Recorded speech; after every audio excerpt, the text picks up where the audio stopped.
a key point there. We also know that scaffolding is important. We have to sort of develop foundational knowledge and skills prior to our ability to learn more complex information, knowledge, and skills. And I've thought about this as a former dance teacher of over 20 years. You teach those basics. You teach students, you teach dancers how to hold themselves, how to execute balance, for example, before you teach them how to perform beautiful, brilliant turns and leaps. So building on foundational knowledge is key to how we learn.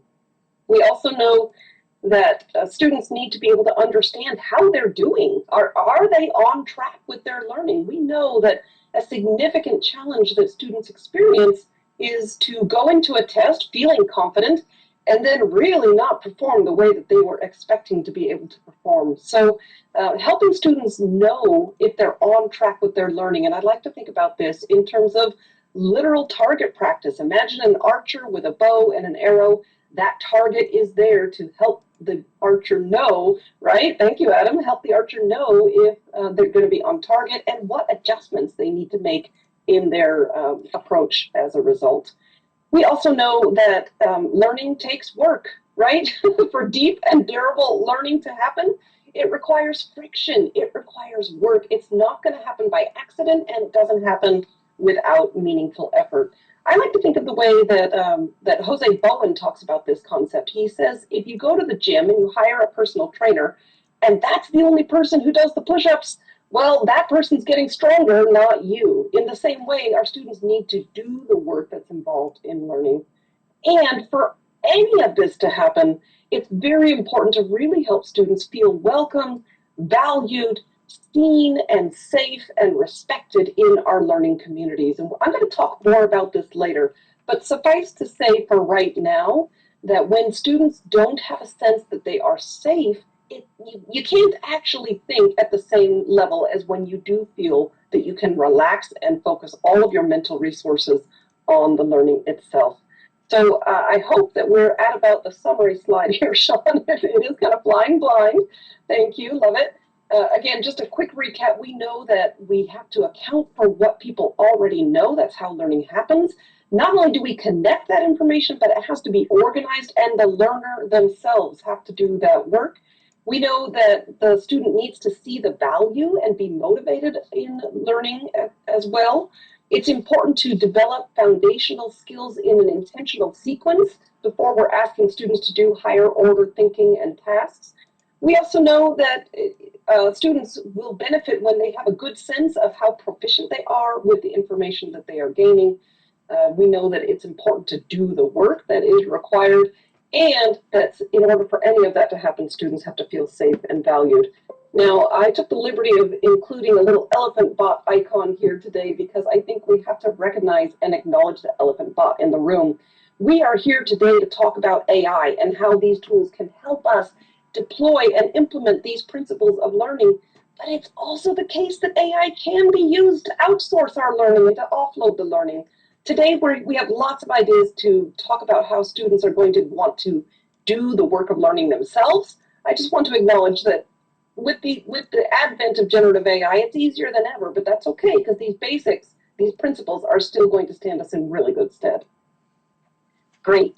Flower, thank you so much for that. And I guess as you were talking, part of me was thinking, the more things change, the more they stay the same, right? So anytime there's a new technology, and I know, again, I'm only 25 in case you were wondering, but I'm going to date myself when I say things like, Adam's clapping a little too loud, but things like the graphic calculator or Google or the internet or the iPhone, they change the way that our students learn, but it doesn't change the foundation of what learning is. So there's this whole chunk of things I want my students to do before class. I want them to have initial exposure to the material. I want them to experience it with it. I use digital textbooks. I use knowledge checks. I use homework. If the learning objectives are on the syllabi, I try and help students connect what they already know about the topic as we're going into it. During class, we have our subsequent exposure, experience, and practice. This is where we have collaboration, case studies, group work, presentations, Socratic discussions between the students and myself. that peer-to-peer learning and peer-to-instructor learning. And then after class, my dream is that we prolong the engagement with the context, that they don't just leave class and say, good, that class is done, but that they continue the discussion and continue to thinking about what they're doing. These are the discussion board questions we ask, the interactive labs, my office hours that I hope they're coming to see me in, the immediate feedback that we give them on what they're learning and not learning, so that they understand where they are on that mastery scale. And how do we learn to do all of this as educators? Because the truth is, most of us are content experts. We're accountants, we're IT people, we are communicators, we are teachers. How do we learn how to do all of this in the classroom? Well, this is how I learned. This is my huge stack of books right here that you can probably see. All the ones that I put there, I have, my foundational book, Classroom Assessment Techniques. If you have this book, put it in the chat. One of my favorite books ever. I refer to this on and on as I learn how to assess students in the moment and adjust. Here's another one of mine. I teach online classes as well, Flower. Just so you know, your book is one of my favorites. It's called Small Teaching Online.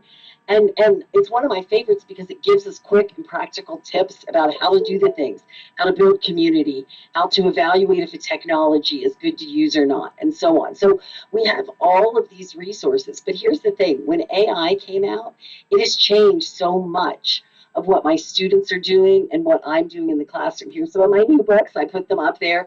And if you can see this, you can see that I have probably 100 Post-it notes in every one of my books as I'm marking pages and looking and saying, what can I do differently? How do I meet my students where they are? And how can it help save me time so that I can do the things that really matter to my students' learning? So just to make sure we're all on the same page, we're talking about generative AI. And I mean, we know AI has been around for a long time. AI has been around since the 1950s. That chessboard that you used to play with that would anticipate its moves and play against yourself, that is AI. But it really was not until the last few years that generative AI came about. And the difference in that is that it's easier to use and it put AI into the hands of the consumer. So when we think of AI, artificial intelligence, we typically think of things like ChatGPT, right? But that's just one tool. Microsoft Pilot, Claude, DALL-E 3. We're going to talk about a lot of tools today. But when we're talking about generative AI, we're just talking about a tool that is able to synthesize information from patterns and generate new ideas.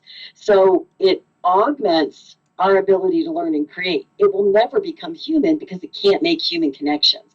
That's what we do so well as educators. But it is shaping things differently than what we have done before. So I guess before we jump in any further, Adam, I'd like to know what our participants, what their experience is with AI and how much they're already using it to support themselves as teachers.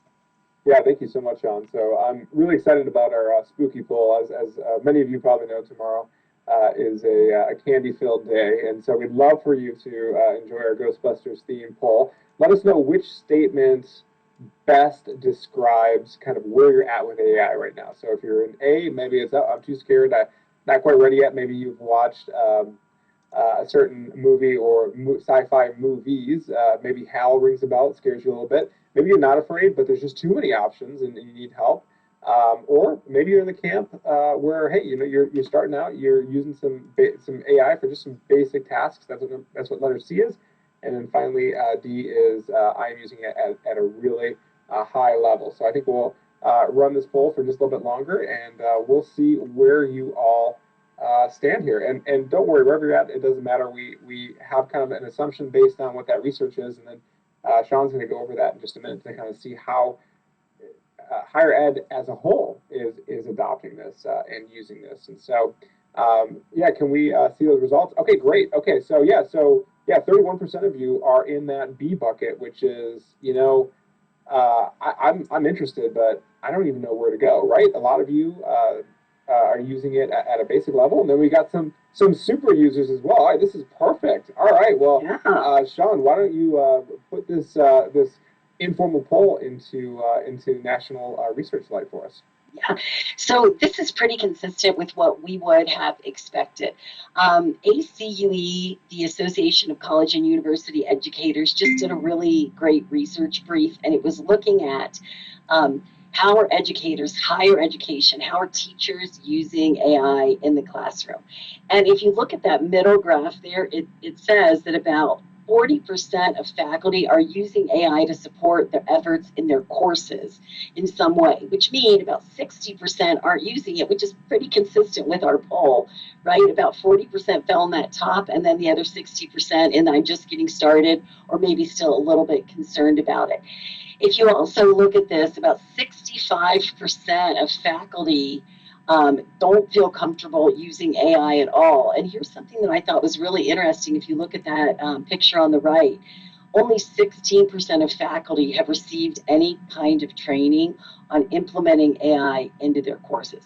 So we're not talking about things like developing chatbots or enhancing your enrollment or marketing efforts. How do you use it in your courses? And only about 16% of faculty are saying that. 83%, so that's 84% of faculty are saying, I haven't really got much instruction. But here's another interesting one. 83% of educators say there's very little guidance on using AI from their institutions as a whole. So not just in the classroom, but very few guidelines about what should be done on your syllabi. How should students be allowed to use it? What's happening in your industries? Now, for those faculty that are using AI, this is how they say that they're using it. And you can see the majority are using it to do something in their classrooms, like create supporting resources, like a study guide for an exam, or to design an assignment, to create a course activity like a case study. And then Cengage Learning did another interesting study here, a white paper, and they were looking, so these numbers look high, but what they're looking at is that percentage of faculty that say they're using AI, so 35 to 40%. Of that 35 to 40%, how are they using it? And I thought that first box was interesting. A lot of faculty are looking at it and saying, I'm just trying to find an AI tool to find out if my students are cheating. But the rest of them, 3/4 of those using it, are trying to do something to create something to improve their classes. Or, and I'm sure we've all used it to support language learners like ReadSpeaker or Google Translator, which are also AI products. So, but everybody on this webinar is pretty consistent with what the research says, except for that group that are those power users. But I think I'd expect to see that too, because they're here saying, what else is there? What else can I do? How can I improve teaching? And Sean, I think your microphone just went out.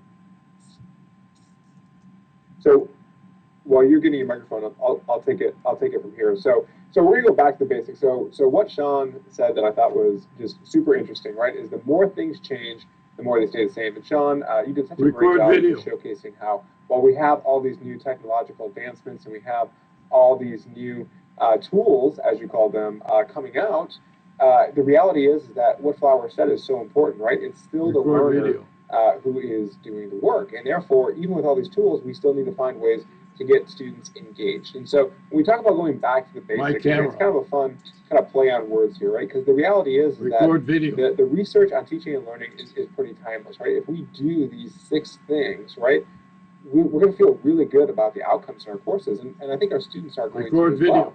And so what we're going to do is we're going to be talking about how we can use AI to allow these 6 things to happen in your class without necessarily spending a ton more time. Because the one thing that you all have in common that I believe we can all agree is you all have a ton of responsibilities, right? You all have a ton of things going on. And so to bring learning to life, to engage learners in active learning, to scaffold, to be inclusive in everything you do, offer consistent assessment and strategic feedback, you're going to look and say, wow, I can barely do one of those things, let alone all these things at once in all of my classes for all my students, right? So we want to be able to really show you how AI, this new tool, is going to allow us to still do those things that we're really good at, but hopefully save us a lot of time. Now, it's important to note, we're going to cover a lot of different tools, and our goal is to show you all the different tools that we're currently using, and hopefully you'll be able to take away at least one of these really exciting tools. Now, you'll see the first 4 right here. These are probably the more popular tools, and so we'll spend a lot of time talking about these. particularly ChatGPT. The best thing about ChatGPT, if you haven't used it yet, it's really user-friendly just to get in. You don't have to sign up. You can use it for just basic prompts. If you want to log in, you want to get an account, obviously there's paid versions like all of these. But the key is it's really user-friendly. Conmigo is incredible. This is an incredible tool. If you haven't done any prompt engineering, you're nervous about prompt engineering, if you're in that B bucket where you're not afraid of AI, but you don't know where to start, Conmigo is a great place to start. And we're going to talk about that just in a little bit. And then finally, don't forget about Kahoot, Bongo, Perusal, and your own LMS, depending on what it has. You might actually have some built-in AI functions. And of course, don't forget about our favorite AI component, which is, of course, the auto-correcting, right? I believe that's AI. I use it for everything. It's that little red and green squiggly lines. All right, well, let's get started with my favorite part of the acronym, which is what we're calling Bring Learning to Life. And this is basically connecting content to real-world applications. And what I want to do is I want to tell you a really funny story about how students, I think about this sometimes. And so I often used to joke with my students that, they thought that learning only took place in these four walls that was a classroom. So I'll never forget one day I walk into class. I was early in my teaching career, and my student just looks at me with a scowl. And you can just tell he's super mad at me. So I walk up to him, and I'm sweating bullets, and I'm like, Vince, man, what's going on? You look like you're really frustrated with me. He goes, I can't not see communication now anymore because of you.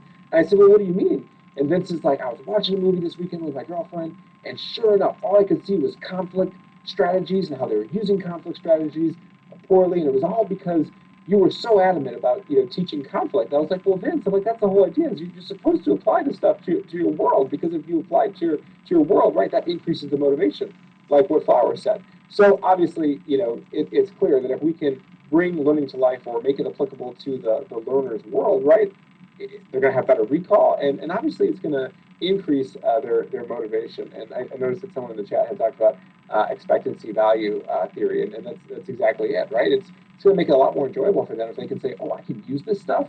And I think that, when students ask things like, questions like, hey, is this going to be on the exam? What we really want them to say instead is, hey, can I use this for this? Or, hey, will I be able to use this in my career for that? Like, we want to make it so obvious to them that they can't not see it in their life. So there's a lot of different ways that we can bring learning to life, right? And sticking with this whole spooky theme, you think about Frankenstein, right? Bring him to life, right? It's not going to take, it's not as difficult as essentially bringing something back from the dead, right? It's actually a lot easier. AI is going to help us a lot with that. So let's look at our first example. And the first example, this is a prompt that you could use in ChatGPT right now if you wanted to, right? We want to give you some example prompts if you are in that, again, that B bucket where you haven't used AI yet. So you can literally ask ChatGPT this question, hey, can you help me come up with a good, and I always use pop culture reference as my example, right? Because my students are watching things that I've never even heard of, and I don't even know that exists anymore. So I always like to ask ChatGPT, give me a pop culture reference that can explain, and then I put in the concept. So we'll show you an example of this prompt here right now. So I asked for a good pop culture reference to showcase educational scaffolding, and of course, guess what comes up? The Karate Kid. Now, in full disclosure, I watched The Karate Kid probably 100 times when I was a teenager. But you know what the problem is? The problem is my students today, they would have no idea what The Karate Kid is. And so guess what? With AI, if you're not happy with the response, you get to have a dialogue with it, just like it's an actual person. So when I said, hey, look, my students are going to understand this. They weren't born in the 80s. Of course, they gave me Baby Yoda. And so, yes, exactly. That we have to set it to a certain year range. But here's the reality, and this is the point that I want to make clear. This is just a hook, right? So if you remember Blues Traveler, you know the chorus, right? The hook brings us in, and the prompt was just simply, can you give me a pop culture reference to explain whatever the concept is? And so we've used this as a hook. And yes, they might have watched The Karate Kid with where I'm trying to think of Jackie Chan was Mr. Miyagi, so they might have seen that one as well, but I haven't seen that one. All right, well, guess what? If you've never used AI before and you're worried about the prompt, you're concerned about this thing called prompt engineering, I want to introduce you to my new best friend, Conmigo. And thank you, Sean, for introducing me to Conmigo. Conmigo is an incredibly user-friendly, free for educator tool that will allow you to choose how you want to use AI. And one of the ways you can do it is through a lesson hook. And so in a lesson hook, all you have to do is choose the grade level, put in your lesson topic in any context you want, and it will provide a beautiful hook for you. It will put it in an editable document, and it is fantastic. And the best part about it is it's free and it's user-friendly. Now, the key about user-friendly is I want to take a moment and talk about a really cool product that Cengage is currently piloting right now with a ton of different students. And the thing I love about this is that Cengage has done just an incredible job of understanding not only that this tool is something that we need to learn how to use, but also we need to learn to use it for students to help them. And so their new tool that they're piloting, when I first saw it as an instructional designer, I thought, oh my gosh, this is an incredible tool, because what it does is it doesn't give students the answer. I know a lot of you are worried about academic integrity. A lot of you said, I'm worried about students using AI for cheating. This is about using AI to build that durability, to build that grit with students. And so there's a really great video, and you're going to link for this for a second, and it's a student asking for what the answer is. And it's like, nope, sorry, I can't do that. I can't give you the answer. And it reminds me of some of my favorite sci-fi films, right, where they're trying to look into the future and do these things that they're not allowed to do. It's like, nope, sorry, I'm not programmed to do that. But this is a really cool tool, and I'm just so grateful that Cengage has taken the time to really say, hey, look, we're not going to run from this tool. We're going to use it to help you help your learners. Because remember that slide, 83% of faculty are saying, hey, we want some more support. And support comes in a lot of different ways. And I think this is a great way to do that. All right, so I've talked about building the hook, but the reality is this is just the beginning. The next part is even more important, which is then keeping them engaged, which I think is the hardest part. So, Flower, give us some tips on active learning. Absolutely, I'm happy to do that. And while you both were being so eloquent, I literally joined. I know you can't see it very well, but I'm here on my phone, so I can see the slides this way. I tell you what, when we teach with technology, we have to have backup plans A, B, C, D, E, and F. So I'm gonna maybe not make quite as good eye contact as I usually like to try to make, because I'm checking these notes as well now. But here's what I can tell you about active learning. We learn by doing. We know that has been something that we have known since Aristotle, I believe, is the first person who kind of articulated that, or that we can give credit to. And I really like the way that Jim Lang talks about this, the author of Small Teaching, the originator of the small teaching concept. He says, what if we coached soccer the same way that sometimes we teach our large lecture classes? What if we had all the players sitting in the stands and we talked to them about how to kick the ball, how to dribble down the field, how to pass, and how to evade the opposition team, how to shoot the goal, right? What if we sat them in the stands and we told them all about that, but we didn't really let them out onto the field until the actual game? Well, that would be a terrible way to coach any sport, as I'm sure you would agree. So we need to provide opportunities for students to work with their learning. And I'll just say here briefly that we know that active learning makes a big difference in student pass rates, especially in STEM. It does create more inclusive environments and outcomes. But we also know that students are very busy people. So you can tell students, hey, you should quiz yourselves with flashcards, for example, but students may not actually get around to doing those things. So I really like to think about how we can structure opportunities for our students. We know that, just as we were talking earlier about targeting our practice, that it really is important for students to practice the appropriate skills and not, for example, reread material that isn't as relevant. We need to help them figure out what are the ways that they can use their skills appropriately based on what they're learning. So let's assign learning activities based on what they are going to be able to do to practice that new information, and let's structure those activities as well. I have a couple of ideas here from artificial intelligence, ways of going about this. So here's a very simple one, and if you know me and my work, you know that I really love to incorporate small teaching approaches, which is really just things that are based in learning science that don't require a huge burden of time either in creating the activity or grading the activity. Maybe they don't take a lot of time during class, but they have an outsized impact on student engagement and learning because they're based on the science of learning. So this one is simply to ask ChatGPT, for example, to, I don't know what this slide says ChatGPT, but basically we can ask students to complete reading guides or video watching guides. It helps them stay focused, and it helps them organize that new information the way that we were talking about as well. We can also ask students to complete weekly quizzes. Again, You can tell your students you should quiz yourself, you should get into study groups, you should ask each other. Those are the very effective ways to study as opposed to reading and rereading, right? Really retrieving that information from where it is stored in long-term memory is far more effective because it strengthens the neural pathways. It makes that information easier to get to when we need it. But maybe students aren't going to get around to self-study in the way that we think is best. So I'm a real big fan of assigning weekly quizzes, not only to hold students accountable for doing the reading and the watching, but also to help them retrieve that information. And we can also, along this line, we can ask students to complete partial concept maps. And this is the idea, again, of helping students organize new information for themselves in their own neural networks. We cannot organize it for them. They have to create the organizational structures themselves. And providing them with a partial frame to fill out actually can really help them be effective in doing so. So as we think about let's see, sorry, I'm just checking my notes. As we think about how students can, you know, structure this kind of learning, it's about helping them to generate ideas, to write their own questions, to answer them for themselves. And now I think we can move quickly on to what we can do with AI to do some of these ideas. We can ask students to, we can ask ChatGPT, which oftentimes I honestly think about as being kind of like a student worker or a teaching assistant. It helps me to think about it. Ask ChatGPT to create multiple case studies so that students can reference current events while they're practicing applying new concepts. We can also ask Google Notebook LM is a fascinating tool. If you haven't yet come across it, boy, it is mind-blowing. And one of the things that you can do with Google Notebook LM is to create a study guide with a click of a button. So all you do is upload your own materials, your own PowerPoints, your own lecture notes, and that way you are, again, ensuring the quality of the information.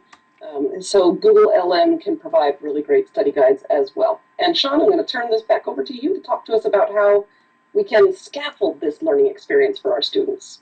Great, thank you. So we talked about the hooks, bringing learning to life, and having our students actively engaged. The next thing we want to look at is how do we scaffold learning? And I think of scaffolding like on a building. It's not meant to stay there forever. It's meant to hold the structure up while you're working on it. And that's really what an instructor in a classroom does. We help our learners scaffold learning. So what is this? Well, what scaffolding learning does is we first of all try and understand what our students currently know about a topic so that we can build on that learning. I know sometimes I expect my students to know things that they don't. When they come in, they forgot, they haven't retained it in their long-term memory. I can't build on something that they don't understand. It's breaking really complex learning down into smaller chunks so that it's manageable, the learning is manageable. And another example is grouping students together to work on tasks and support each other. For those of you that have studied scaffolding, you probably are familiar with the idea that the instructor does it, the class does it, the group does it, and then the student does it. That's what scaffolding learning is. And why do we do this? Well, here's what the research says. And by the way, we've used about 25 sources for this presentation. There is a full works cited at the end, and you'll also get a handout with all of these. But here's what the research says. When we scaffold learning as instructors, the quality of students' work improves, and the content retention for students improves. And so I want them to remember and be able to apply and use what they're learning in my courses, and I want them to do it at a high level of mastery. I had Dolly 3 generate this, another AI tool, generate this image for me to try and give a picture in my mind of what scaffolding is. So if you think of knowledge, of books being knowledge, like a tree of life or like a tree of knowledge, the scaffolding is the structure that's around it as an instructor. It's the things that we're doing to help our students stay on task and build up. For example, if I assign a 10-page paper, that's really overwhelming to a lot of learners. But if I assign a lot of mini parts to that paper, it's much more manageable, and it also really enhances students behaving in ethical ways because they're not getting overwhelmed. They're much less likely to cheat. So let me give you some examples. And the way that I set mine up, I gave you an example of what I'm doing in my class, and then how I would use AI to assist. So one of the things that I do in my classes is I give pre-tests on the course as a whole, and then also as unit content, especially as we are building a starting place for learning. Now, let me be honest. Every semester, each of my classes are in different places, so I'm having to rewrite pre-tests every single time, and it takes a lot of time. So I've really leaned into doing pre-tests that are fun, like Kahoot. And I'm sure a lot of you use Kahoot already to do quizzing and prepare for midterms and that kind of thing. But you may not realize that Kahoot has an AI feature. So I can actually upload documents into Kahoot and it will create all the questions and the answers for me.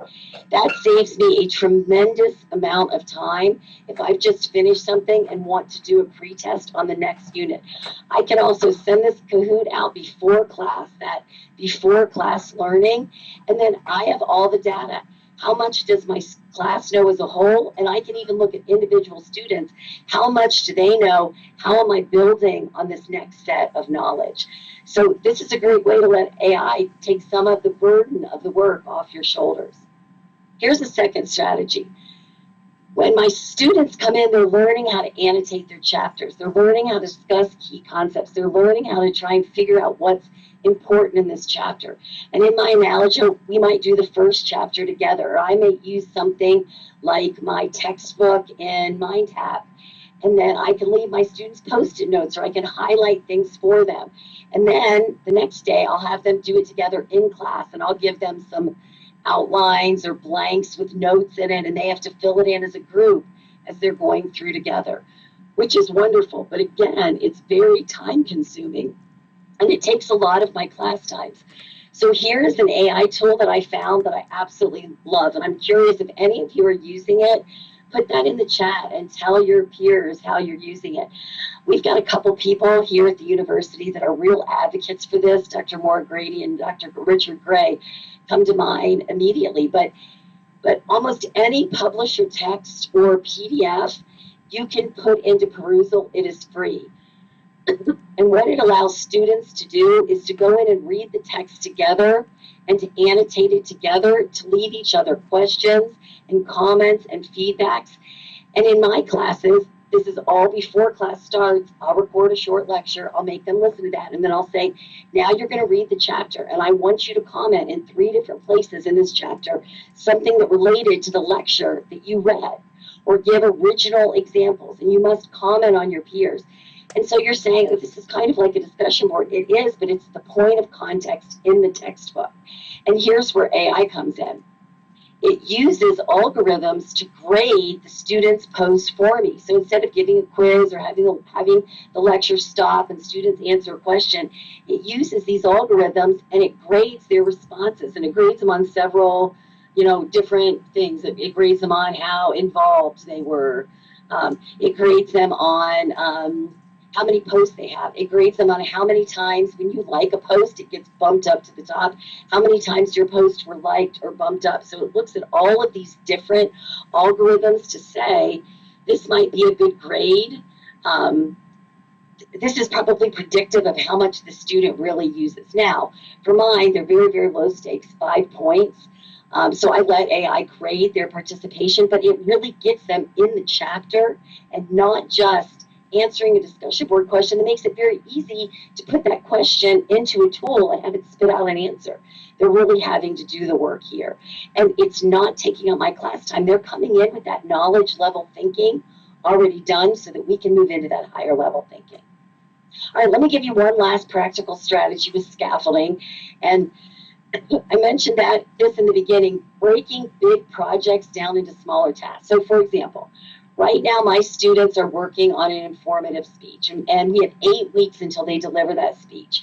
So if the example was a paper, I would break this down into your lit review is due on this day, and your outline on this day, and your first draft, and your second draft. And you must have a peer review it and provide those feedback.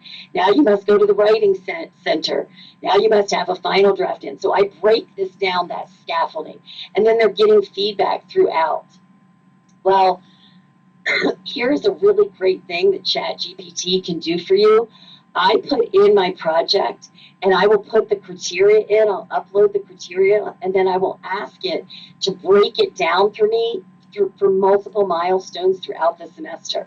So this is what it produces for me. This was the one that I did for the 10-minute informative speech, and they're 8 weeks out. So I'm able to attach this right to the criteria for the project and say, this is a really great time management plan that we know a lot of students struggle with. In week 1, you should know your topic and you should have a plan for your research. In week 2, you should be doing this. And we're learning some of these things in class, but we're also moving on. But it doesn't matter what the time frame is. It could be the 7-day strategy to study for the midterm exam, right? Or I've put in before the 16-week strategy for studying for the final, with the idea that you need to review your notes every week and not just wait till the end and relearn it. And it will create these tools for me that I can share with the students. And of course, the best part, I can download it and then adjust and change and add and enhance so it becomes my work enhanced by AI. So that's scaffolding. Now, the next principle in our basics is what does it mean to be inclusive? And the reason that this is really important is this is really the foundation. All learning hinges on students feeling valued and wanted and included in the conversation. And Flower, your book talks a lot about this. Could you take the next acronym for us? Absolutely. Thank you, Sean. And what I was thinking about during your great presentation on scaffolding is just how inclusive that in itself is, right? We know that our students come to us at different starting points, different level of readiness. But as Brian Dewsbury says, we need to dissociate readiness from capability. And so scaffolding in the kinds of ways that you just described really helps all students to upskill if needed, or to just do that work that's going to be able to help them. But you know, when I think more about inclusive learning, I like to think deeply about how emotion and cognition are intertwined. So here in academia, I think we're predisposed to think about the pursuit of knowledge as being purely rational. We're just pursuing information. There's no room for emotions. But recent neuroscience has shown that emotion and cognition are inextricably linked. And I've listed a couple of my favorite authors there, Kavanaugh and Imordino Yang, who are really doing a lot to help educators understand affective neuroscience. Because what happens is that if I am in your class and I am feeling worried about anything, believe it or not, the fight or flight response kicks in and it diverts the mental resources away from my ability to focus, pay attention, think, process, learn, and remember. And that fight or flight, even if it's a relatively low level of stress or anxiety, it diverts those resources and it leaves me less able to engage cognitively. So if I'm in your class and maybe I'm the first person in my family to go to college and I'm not really sure if I have what it takes, that level of anxiety in and of itself is going to hinder that student's ability to learn. We also know that when we can help students feel like they are in the right place, that they belong, that we are their place and these are their people, it really enhances learning outcomes and it helps those outcomes to be more equitable as well. So we want to create and sustain an environment that signals to our students that they are welcome, that they are included, that we see them, we value them. And you know, I've thought a lot about how challenging this is in large enrollment classes, for example. Students tell us they feel like a number. Certainly in asynchronous online classes, helping students feel like they belong can be challenging, but it's really critical for them to be able to do that. I like to think about this in terms of helping students to have voice and choice, and those align with what we know from universal design for learning as well. So I have 3 practical strategies to share with you today, and then I will talk through a couple of examples of how we might use AI to help us implement those practical strategies. First of all, again, helping students feel like we know something about them, helping them feel like we care about them as people and not just numbers or faces or names in our grade book. That is a really great way to help students feel included, right? So I like to think about asking students to share some information with a getting to know you survey at the beginning of class, maybe in the first week. You could even distribute that prior to the first day to give students an opportunity. And the way I like to structure a getting to know you survey is to ask students for some basic demographic information, maybe something about their major, their career goals, a hobby. But I also like to invite them, not require, but invite them to share anything else they want me to know about them. Maybe they're navigating a particular challenge this semester, or maybe they're really worried about my particular class. They don't feel confident. When we invite students to share any additional information that can help us, that is going to help students feel like they are included, respected, and valued. I also like to think about how we can get student feedback throughout the course. So in order to be an inclusive educator, it's vitally important to know how students are doing, but not just in terms of their grades or academic performance, it's also about how they're feeling, since emotions are so entwined with our ability to learn effectively. And one way we can do that is just by taking a midterm survey as an example. I like to think about the start, stop, continue. And I did this myself in my own class a couple of weeks ago. What are we doing that you would like us to stop doing in this class? What should we start doing to help you learn or feel more included? And what would you like us to continue doing? Just a way to gather some student input. You may need to establish some parameters like, we're not going to stop preparing for our final exam. We're going to have that exam. We need to be ready for it. And it's also important to come back to the students as well and just explain, okay, here's what I saw, here are some changes that I can make, and here are some changes that I'm not going to make, but I'll tell you why so that you understand and see that motivational aspect of valuing those decisions as well. And then finally, this one's really powerful, and that is to assign metacognitive wrappers for tests, assignments, and projects. And this goes right back to this idea of students maybe feeling overconfident in their level of readiness before an exam. I know that I have sometimes received a grade on an exam that I took as a student, and I thought, oh, wow, I thought I did better than that. So what we can do is, again, structure opportunities, because we can tell students to do these things. They may not have time to do them. So structure an opportunity for students to reflect, for example. What grade did you think you were going to get on this exam? How did you study for the exam? Based on the grade that you actually earned, how might you do things differently? What might you do differently next time? And that kind of a sequence can be effective for a paper or written assignment. To pick up on Sean's example of breaking things down into tasks, you can ask students to reflect on their process, on their timing. Were they able to manage their time effectively in order to help their own learning? So when I think about inclusive practices with AI, one thing that comes to mind is using AI as an equity partner, which is something that I learned about from a book that I've been enjoying called Teaching with AI. I think we referenced that as well. And this is the idea of maybe asking, in this case, Claude, there it is, yes, maybe asking Claude to provide feedback. Where in these slides might I be excluding some students? Or where are those outdated references that students are not going to understand, to Karate Kid as an example? Help me see where I might be leaving students behind, or helping, inadvertently communicating to some students that they don't belong in this community. And then I also like to think about how we can ask ChatGPT to create a daily icebreaker. Maybe it's a warm-up activity that helps to introduce, the day's topic. I will tell you that currently I am teaching a class that is new to me. I'm teaching social psychology, and I use AI very, very frequently, almost on a daily basis. And one of the most common things I do is I say, give me a 5-minute icebreaker that students can complete in groups of 2 or 3. It should take into account that students are neurodivergent and have differing abilities and levels of competence. Give me just a quick icebreaker activity. And that's one simple way that we can use these tools to help us create class activities, scenarios, case studies, and just really use those tools to help us to be more inclusive and help to signal to all students that they are welcome and respected. So Adam, now that we know that students are going to feel more valued in their learning community, how do we help them feel confident that they're on track with their learning?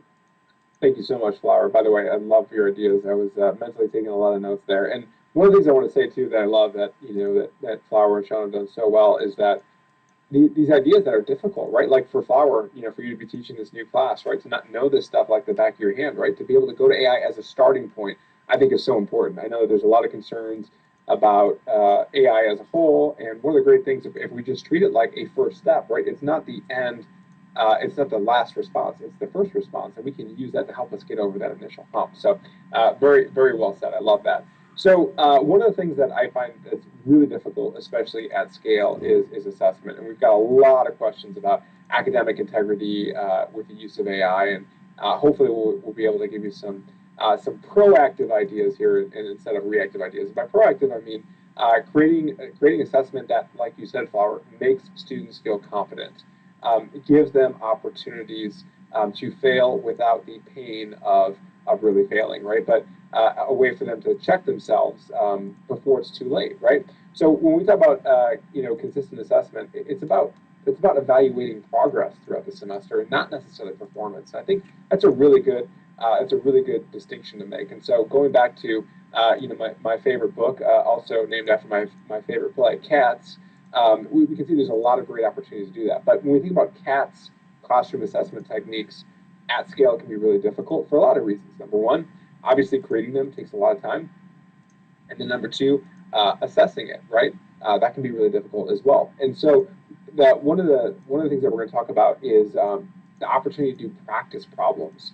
And so what I love about a practice problem, particularly a case study, and Flower has already talked about potentially using case studies as an active engagement tool, but a practice problem case study is where you go to AI and you basically say, hey, I need a case study, and then you provide it to learners, and learners actually have to submit something before they get an answer. And so that's the joy. I mean, every LMS has that kind of conditional type of thing where you say, hey, look, don't show this until they've uploaded something. So students have to actually write something out, and then they can actually get feedback. This is a great way for learners to be able to try something out, to kind of see how I did. And you also get that great cause and effect. I did something, I got something as a result of it. So let's take a look at this in terms of what this looks like in AI. And again, using Chat GPT with our prompt here, all you need to do is just put in a simple prompt like this. Now, it's very important that you know that I always try to be very kind with AI, kind of as a joke. And so I always like to say please and thank you. So can you please create something creative, a fun case study? And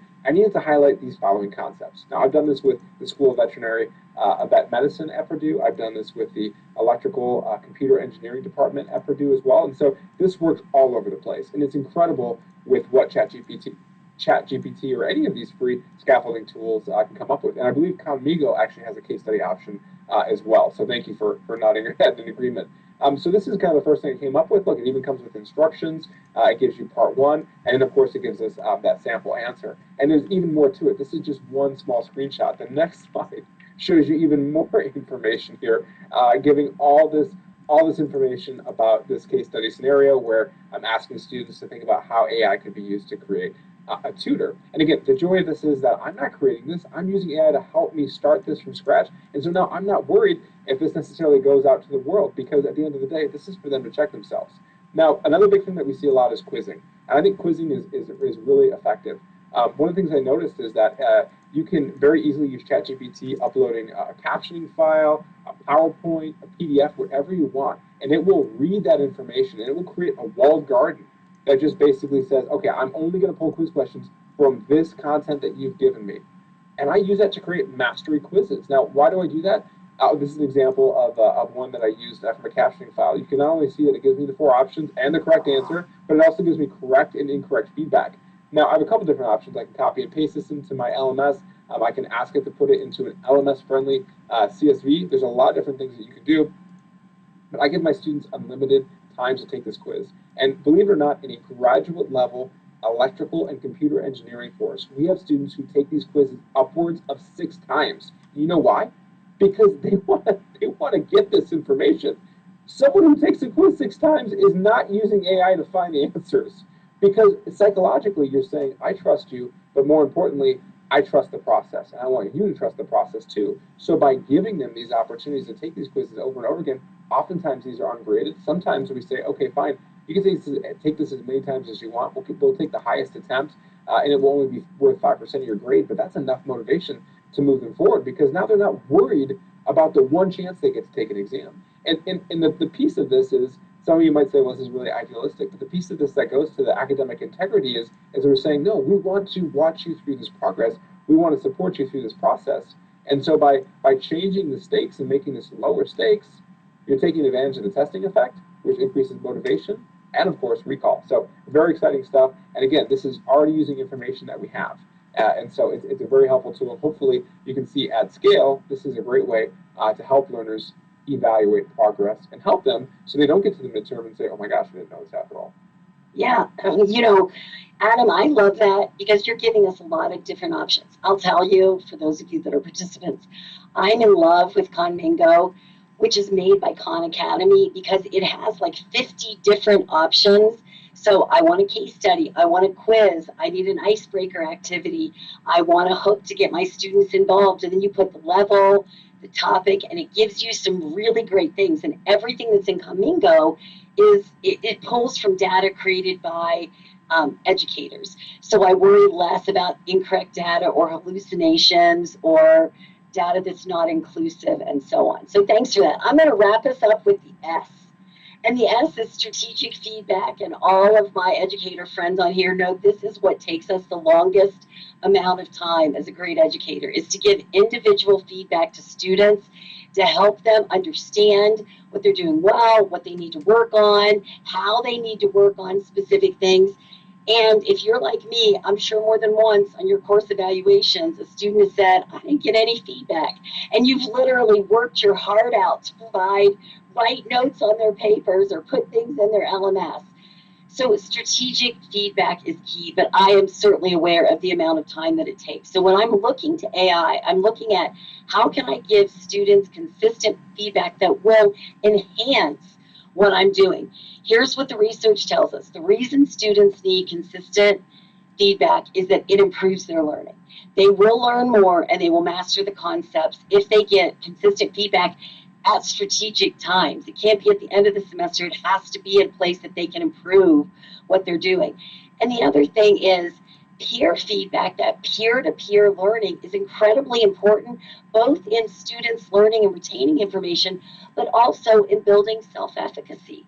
Their belief that they can be successful, that they do understand it, that they know it. So providing clear guidelines, giving specific detailed feedback, engaging peers in the activities. These are all ways that we give strategic feedback. So let me give you 3 things that I do and 3 ways that AI is enhancing what I do in the classroom. So the first thing, and I'm sure this is nothing new to most of you, when I have big projects, I always include detailed rubrics that align directly with the learning outcomes of the project. And I give them to the students right on the very first day when I assign it. And that way they understand the mastery level for each part of the assignment as they're moving forward.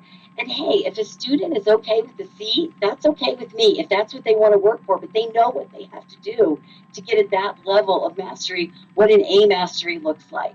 It also makes grading much easier because I'm grading across a consistent criteria.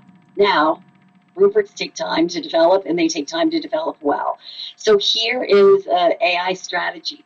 We use at Ashland University Blackboard Ultra, and we have an great AI tools in there. They'll summarize the whole module for me and put an overview in. But one of the things is any assignment that I do, it will create a rubric for me.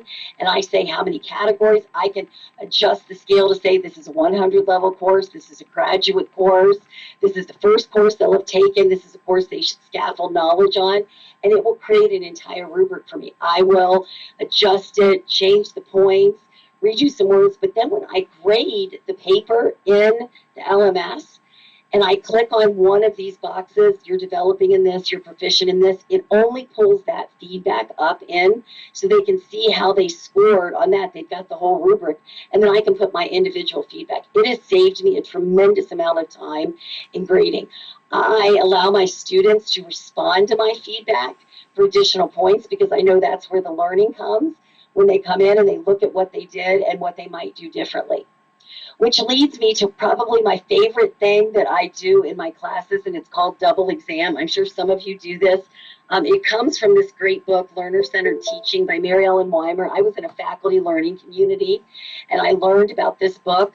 But one of the strategies that she did is she said, after your midterm exam or after a test, instead of having students do test corrections or telling them what they missed, do double exams. So the day after my exams, the next day when they come into class, I say, put all your notes away, you're taking the exam again, but this time in groups.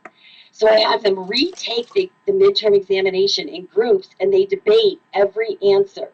Do we have this one right? I give them one, phone a friend. They don't know Who Wants to Be a Millionaire is, but I'm their friend. So if they have something they can't come to a conclusion on, they can phone me and I'll come over and help them. And it's for extra credit points on the exam. If they get every single question right, they get 3 extra credit points on their exam. They miss one, they get 2. They miss 2, they get 1. If they miss more than 3 questions, no extra credit. I will tell you consistently on my evaluations, this is the one thing that stands out that they say they learned the most. Because they're sitting there going, no, remember Dr. Orr used this example. And they're like, how can I forget that? But here's a way AI has made this better for me. So when I do this, there's always concepts everybody knows and concepts more people struggled with.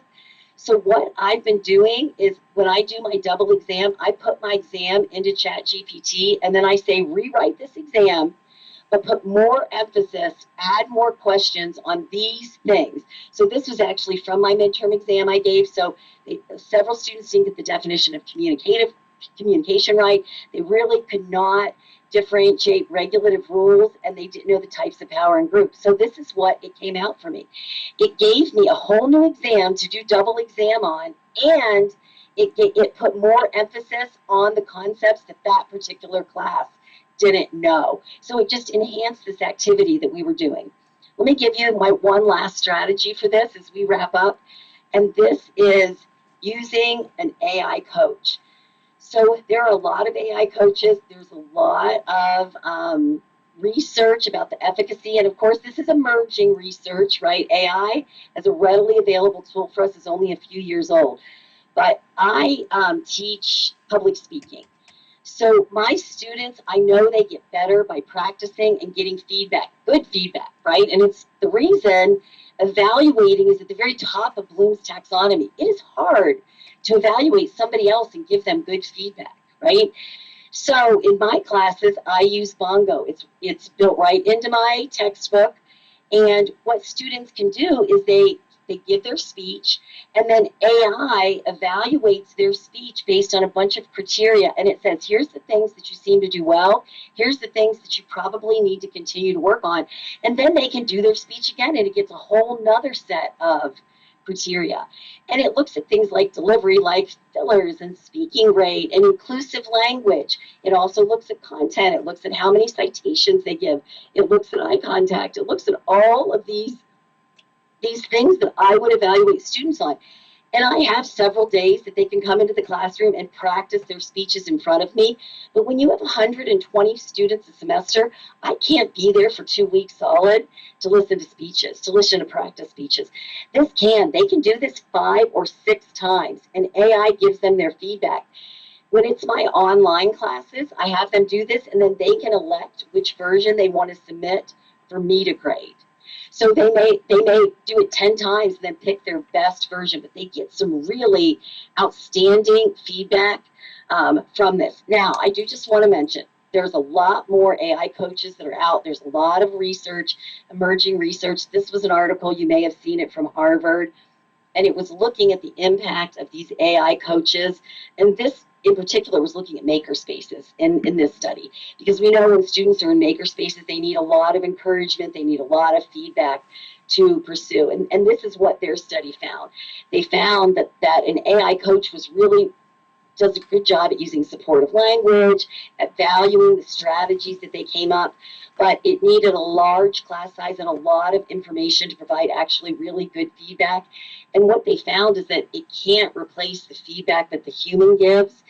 And that's what I said at the very beginning of this presentation. We can never replace the feedback a great instructor gives. But when we're doing group projects, I can't be at every single table all the time. If I can use an AI coach, they can be getting feedback so that when I'm there, I can enhance and supplement that feedback. So those are 3 ways that I'm using AI. I will tell you, this study ended and they said something really brilliant. I had to write it down. It said, embracing AI in the classroom is a way for teachers to gain firsthand understanding and model its use for learning. And I think that's really the key. When I use AI, I always tell my students, I used AI to develop this case study. I used AI to do this. AI helped me rewrite this exam, because I have a lot of assignments that I encourage AI use, and I have other assignments that make restrictive, because I want them to struggle through the learning process. So I make sure that in my own self, I always tell them when I use AI why I used it and how it enhanced that I'm producing for them. So we have just about 3 minutes left. So Adam, why don't you wrap up the basics for us real quick? Thank you, Sean. And by the way, we do have a couple questions about what's the tool name in Blackboard Ultra for creating rubric? Is it just called Rubric Creator? Oh yeah, it's Rubric Creator. It's yeah, right in Blackboard Ultra. When you put in an assignment, it'll say right on the right-hand side, do you want? Conclusion here is when we talk about going back to basics, what we're saying is we're relying on the time-tested research that Flower did an incredible job of summarizing for us, right? To make learning durable, right? To help learners engage in a gritty kind of way. But at the same time, we take into account the fact that we can't do all this on our own. And not all of these things all at once for every learner in all our courses. And that we can rely on the tool that is AI to leverage learning when it's appropriate, when it's thoughtful, and I think most importantly, in an inclusive way.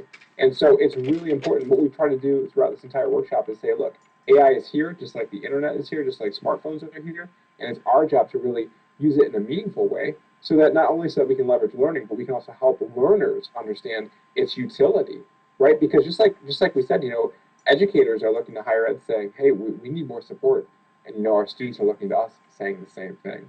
And so we hope that we've done a really good job today of saying, look, these are the options that are available. Look at all these great tools. Go play around with it and try it out.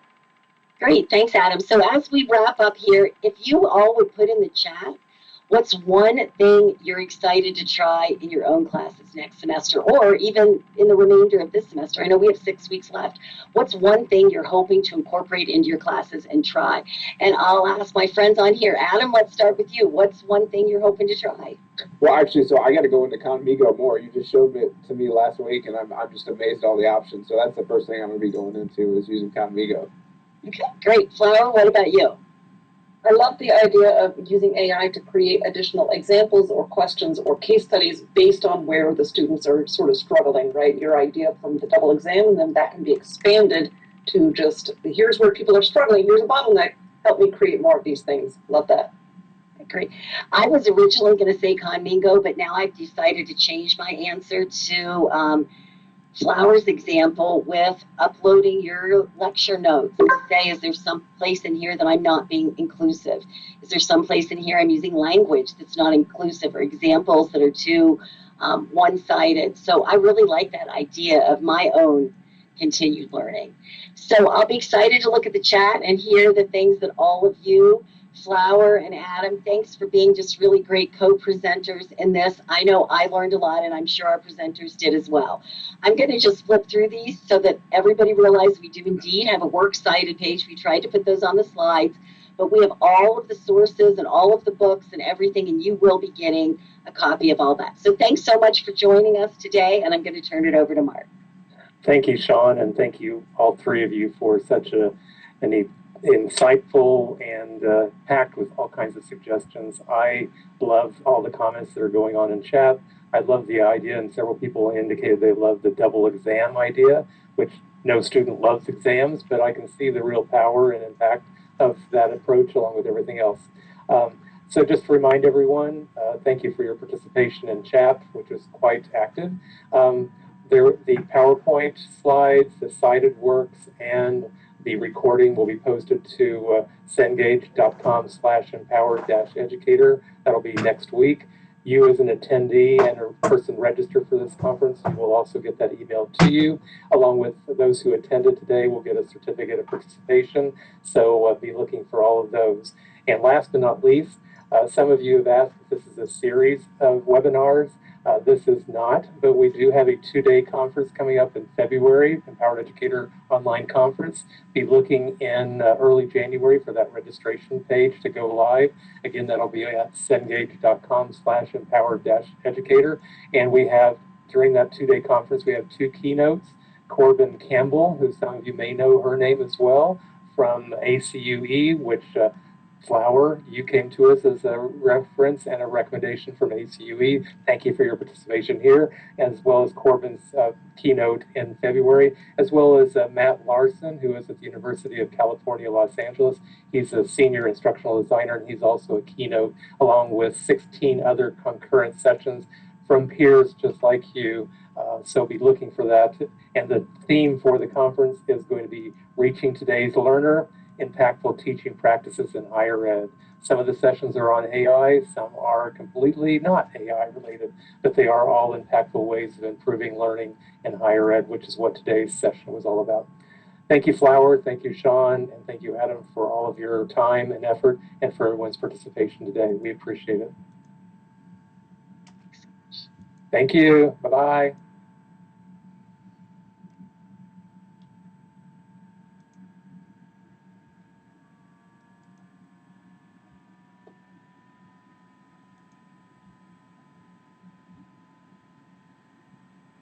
Now I can double. How many rates and different things looking at how much is higher education officers using AI in the classroom. And if you look at the middle of there, it says about 40% of having using AI for the better courses. It's not like 60% are using it just in a whole. Right now, we're using it all the time, and then 60% and we started maybe so what it's doing now. If you also look at 65% of faculty only don't come using AI at all. It's something that's really interesting. You look at John Way, only 16% of faculty just use any kind of training implementing AI in the course. So we're not trying to get like chatbots or any of your one or how do you use it in your course? Only 60% of faculty using 83% of people using AI. I think that's actually the other one. 83% of faculty using very little using AI in the institution as a whole. So very much in the Yes. Okay, can I talk to you for a Yes. second? FPNL called me Uh-huh. from vegetation, Right. and they just wanted to let me know that leaves or branches that are on black cables Uh-huh. are not their business. Uh-huh. It's only the silver wires that are above that. And if the vegetation is on black wires, Uh-huh. they don't take care of it. But they'll, so I told them it's not on black wires. So maybe they'll come. You know, they're supposed to come, but I'm just letting you know. But those black wires, it's not, It's all right. Don't worry about it. don't worry, and then I don't think, don't even bother with them.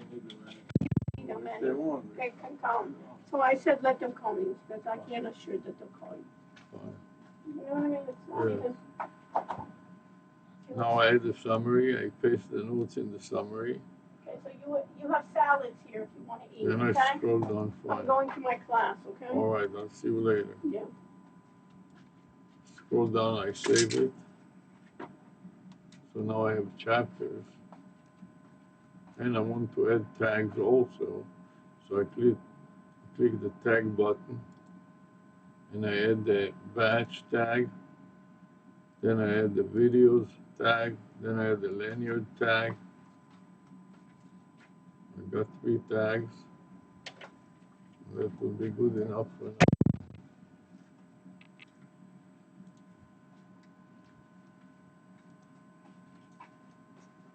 I'll go back to the top of my notes. I want to make sure that I put the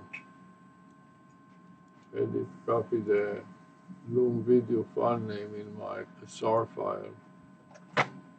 So I paste it in the highlight area and comment. And now I will refresh it and I will add it also into the file name itself. So I have in the file name not only my video file names from MSN Recorder Max, but also, which is a local recording, a local video recording. I will have also the cloud recording from Loom. I will have the URL. Trouble is that the URL contains characters that Microsoft does not allow in a file name, so I'll have to modify it a little. So I'm going to paste it in at the end. And then Control V to paste. And then I'll modify it by replacing the prohibited characters like colon and slashes by dashes.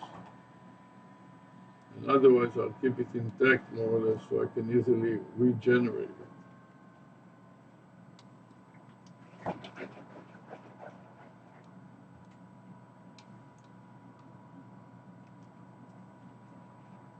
Now this will be version J after I. And then current time is 3:21.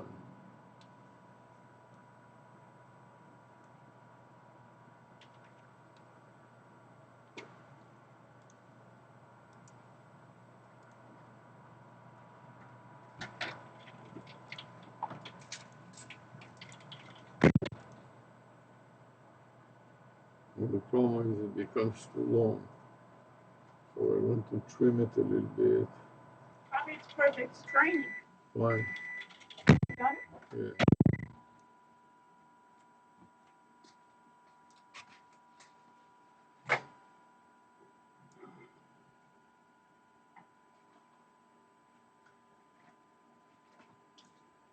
Delete some extra characters.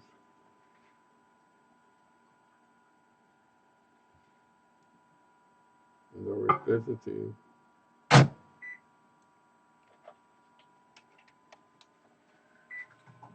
Then we'll try to insert it again.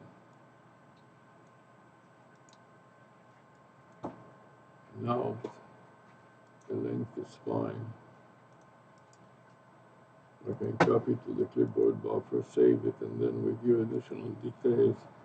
See that that was step number 44 at the end.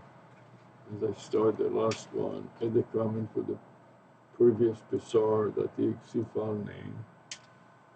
Then OK. Then paste it in my notes. After the close parentheses, file save in Notepad. Repeat it again in WordPad.